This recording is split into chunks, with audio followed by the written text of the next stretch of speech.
It's the Atlanta blizzard of 2010. It does snow sometimes. Maybe not a whole lot, but some.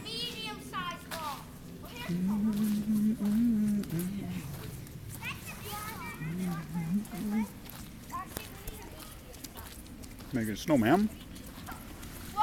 There's Jack crushing the snowman.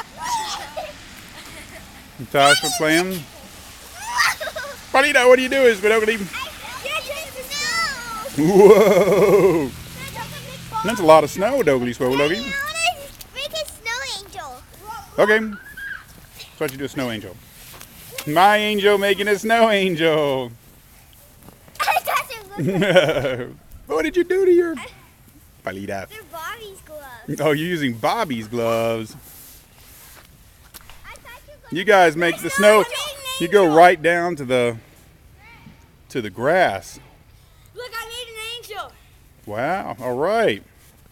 We probably actually have about 3 inches of snow here now. Obviously not under the trees, but where it's clear. Are you narrating it? Yes, I am. It's called the snowflake. It's called Russia, the snow. All sorts of fun. Very excited kids. At Port Natalie, it's Russia in Georgia. A little taste of Russia in Georgia, right?